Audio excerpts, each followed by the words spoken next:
অবশ্যই আইনগত ব্যবস্থা নেব।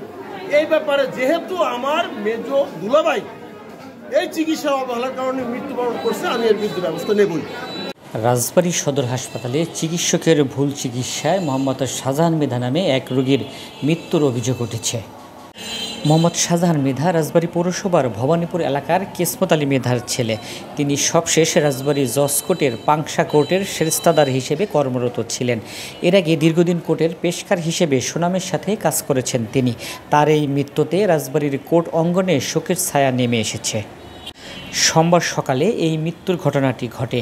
এই ঘটনায় রোগীর স্বজনরা হাসপাতালে অবস্থান নিয়ে দোষীদের বিচার দাবি করলে পুলিশ এসে পরিস্থিতি নিয়ন্ত্রণে নেয়।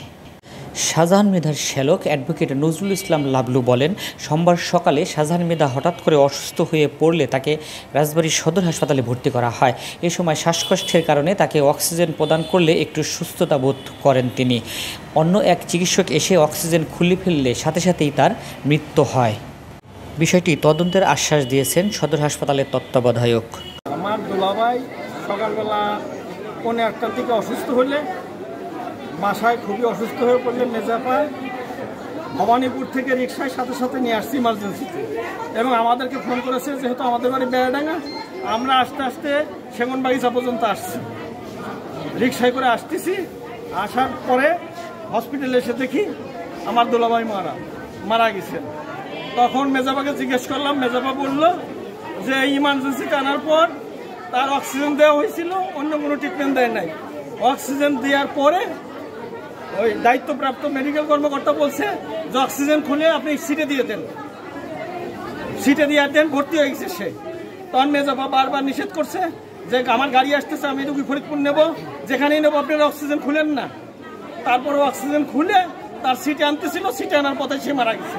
আমরা এসে দেখলাম যে রুমের ভিতরে ঢোকা অবস্থায় সে মারা গেছে। এখানে দায়িত্বের অবহেলা ডাক্তাররা এবং সম্পূর্ণ দায়িত্ব অবহেলার কারণে আমার দুলাভাই মারা গেছে।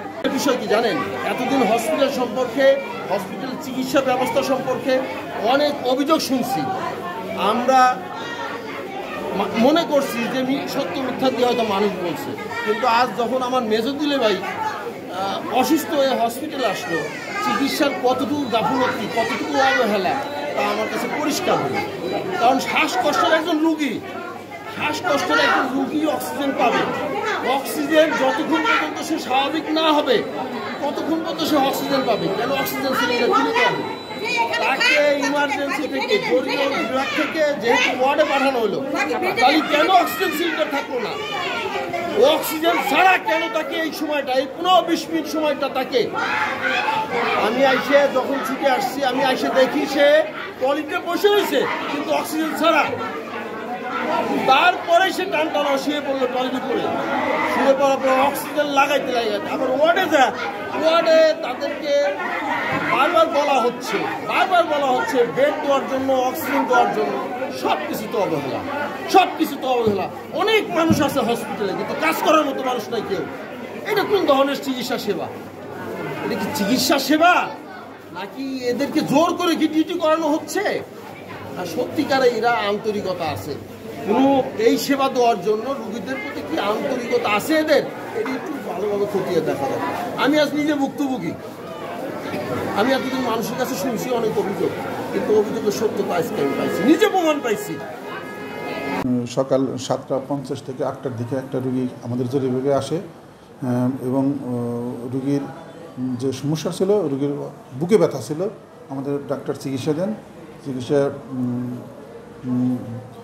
প্রয়োগ করার আগেই রুগীটা মারা যায়, এবং এই অনাকাঙ্ক্ষিত যে ঘটনাটি ঘটেছে, রুগী একটু অভিযোগ করতেছে যে আমাদের রুগী অক্সিজেন দিলে হয়তো রুগীটা বেঁচে যেত।